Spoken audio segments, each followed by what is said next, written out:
Hello and welcome to my documentary on the Scottish wildcat. This video will give information on the Scottish wildcats, their welfare, and some information on zoos themselves. The history of the first modern zoos are thought to have started as far back as the 18th century, specifically around 1793.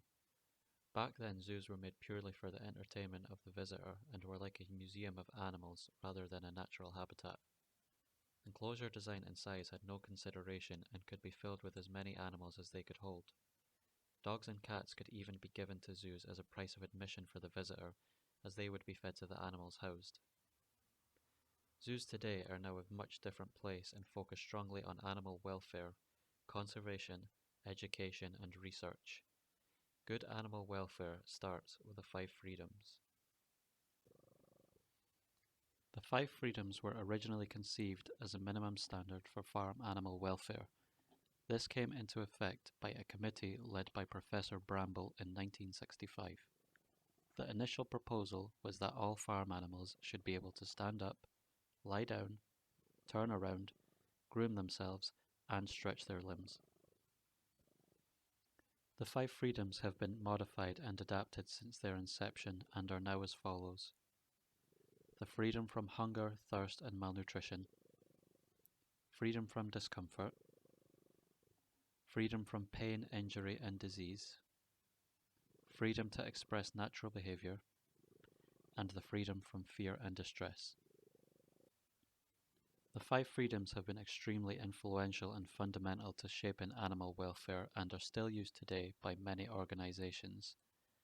They are generally accepted as a duty of care for anyone who is responsible for an animal, being zoos and pets that are taken care of at home. Animal welfare today has gone further than the concept of simply meeting an animal's basic needs, to more recognizing their emotional needs and promoting positive experiences. The main pieces of legislation that are used for zoos in the UK are the Zoo Licensing Act 1981 and the Balai Directive. The Zoo Licensing Act was first passed in 1981. Since this date, all zoos within the UK have been required to hold the licence. The Act covers all large zoos, wildlife parks, and aquariums.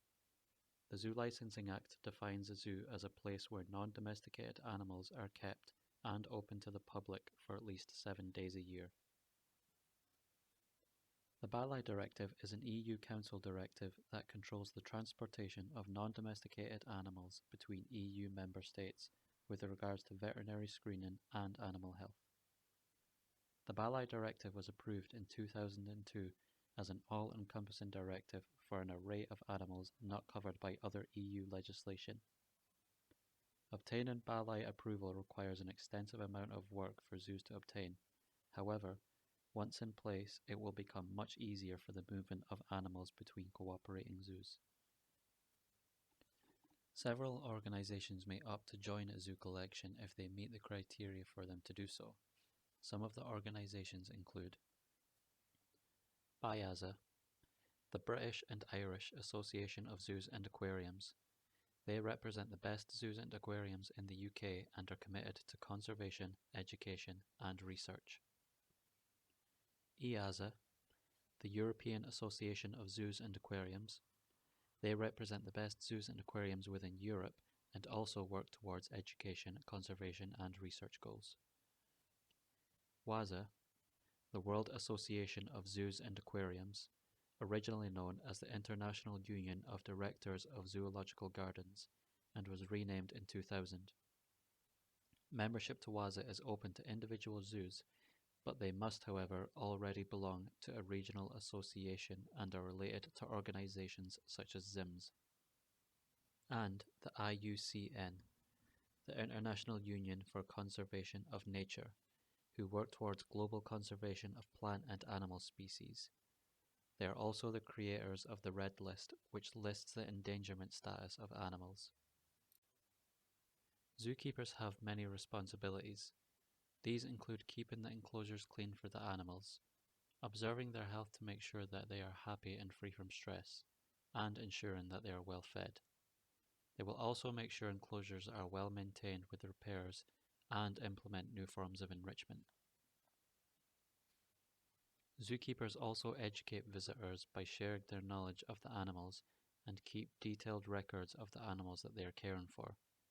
These range from general health charts to feeding routines.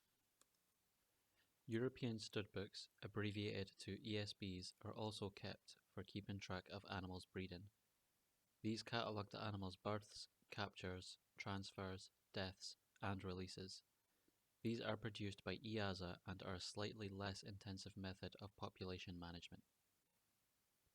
European Endangered Species Programs, abbreviated to EEPs, are the most intensive population management systems used and are also produced by EASA. EEPs are used for collecting data for select species across Europe and produce studbooks to keep track of the genetics to decide on the future management of that species.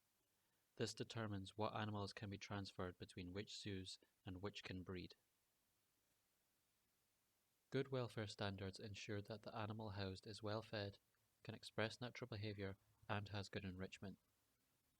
By providing this, they ensure the animal can live its best life whilst in captivity. There are some telltale signs that indicate poor welfare. This can include pacing, head bopping, decreased appetite, and a general lack of activity. These may be seen if the enclosure is not meeting the animal's needs. The Scottish wildcat is a carnivorous species that is native to the Highlands of Scotland. They feed primarily on rabbits, but also feed on other small animals such as hares, voles, small birds, and sometimes fish. If these food sources cannot be found in the wild for whatever reason, they may scavenge for their food and feed on carrion if needed. Scottish wildcats will use the stealthy approach when hunting for their food. They slowly approach their prey whilst remaining hidden, and then pounce for a bite to the neck, resulting in an instant kill. If unsuccessful, they will engage in a chase if needed. They will also use the knowledge of their territory to carry out these ambush attacks. When in captivity, wildcats may be given rabbit, mice, venison, and small birds. When feeding on any of these foods, the whole animal can be given, as this is what would be done in the wild after a successful hunt. The coat of the animal provides roughage, bones provide calcium, and the meat of the animal provides everything else. Grass is also a good natural food source as it helps the wildcat clean their digestive tract by forcing indigestible feathers and bones from their system. So they can mimic their natural environment as best as possible. Food that is given is hidden and placed in harder to reach areas. This allows the wildcat to replicate its natural behavior as best as possible. Food will be placed in tree trunks for the wildcats use their senses to locate, and attached on ropes so they can jump, grab, and pull them. This way the food is being worked for instead of simply being placed in the enclosure. As the wildcat is an opportunistic ambush predator, this needs to be replicated as best as possible in captivity. Live feed can't be used, so hiding food in the enclosure and making the cat use its brain to work for food allows wild behaviors to be met as closely as possible. Uncharacteristic behaviors can be caused by environments that are poor for the welfare of the animal. The Scottish wildcat, like many feline species, love to climb and scratch. A poor environment that lacks perches, trees, shrubbery, and high climbing areas will result in the wildcat not being able to exhibit these behaviors, which can then result in poor mental health and cause them to show behaviors such as pacing and overgrooming. The Indian crested porcupine is another animal that relies on specific enrichment for its enclosure. As they are a rodent species, they have incised teeth that will continuously grow. For this reason, they need access to grass and bark for grazing to ensure that they do not overgrow. Not having access to these forms of enrichment may result in them grinding their teeth on concrete to try and keep them worn down. Some animals in zoos may be hand-reared for specific reasons. Although not always the zoo's fault, this can sometimes lead to uncharacteristic behaviors. Pipit, who is one of the wildcats at Camperdown Zoo, had to be hand-reared when she was a kitten due to her parents turning her away. Because of this, she paces a lot in her enclosure. This could be described as an uncharacteristic behavior, however it does not mean that she is not cared for properly or is unhappy. It is simply because she wants human interaction due to her having been hand-reared. If breeding, these traits can sometimes pass on to young. Fortunately, this has not happened with Pipit, and she has produced very healthy offspring, which are the result of a very successful breeding program. Uncharacteristic behaviors of the wildcat may be shown by a lack of social interaction with each other, pacing, walking in circles, over-grooming, and lack of appetite and general activity. They may also be spending a lot of time in their shelter if they are stressed by their enclosure. These behaviors can be minimized by trying to reduce human interaction to as little as possible and only when necessary. If the animal shows pre-feeding anticipation, then fast days can be implemented, or the animal can be given food in a puzzle feeder type form to make them work for it. This method will also add a form of enrichment if used. Adding more naturalistic enrichment in relation to the species can also stop or reduce these uncharacteristic behaviors. As wildcats like to be in sheltered areas and like to climb, adding plenty of perches in out-of-sight areas allow them to show more natural behavior. The enclosure size itself may also contribute to the animal's behavior. If a prey species is housed too close to and within sight of a predator species, then this can cause stress upon the animal. This is also the same for a prey species that is in an enclosure that is too large. This can also, however, become beneficial for the animals. They may become desensitized after being housed near each other for a long period of time, and this can also stimulate the hunger drive of the prey species.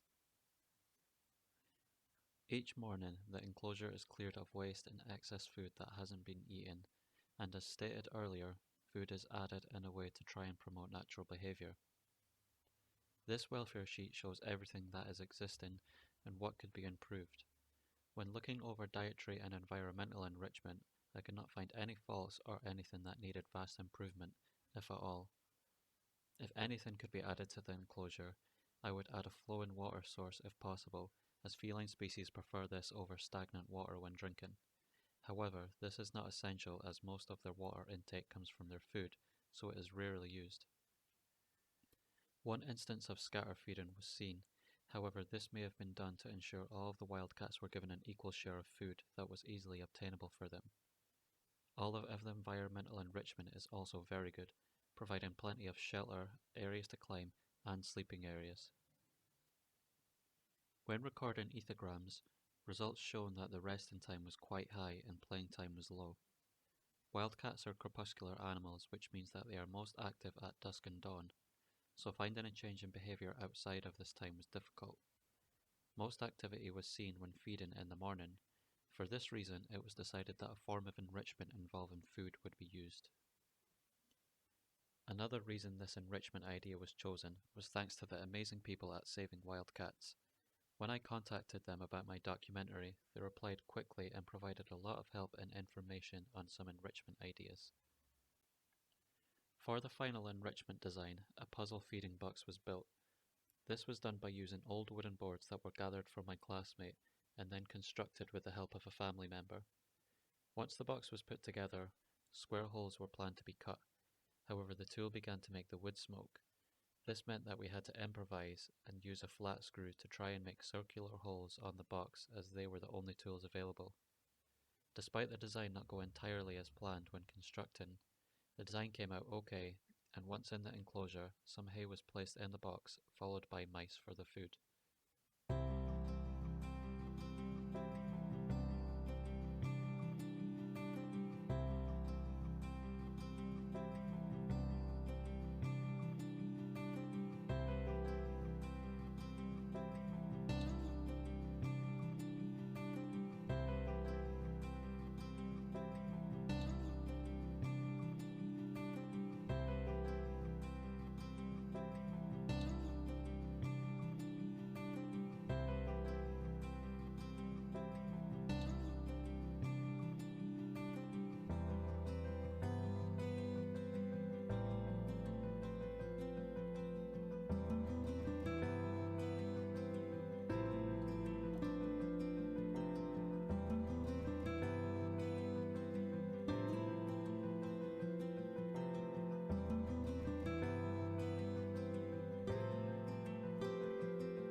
As can be seen from the video and ethogram results, the enrichment was a success. Feeding time was extended and playing time also increased. However, it should be noted that the enrichment was dominated by one cat. Others seemed to show interest, but were also very cautious. One wildcat also ignored it completely as he had no interest in mice.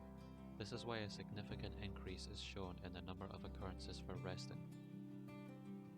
Overall, I am very happy with the time I have spent at Camperdown and feel privileged to have had the chance to work with these amazing cats. I hope you've enjoyed this documentary and found it interesting.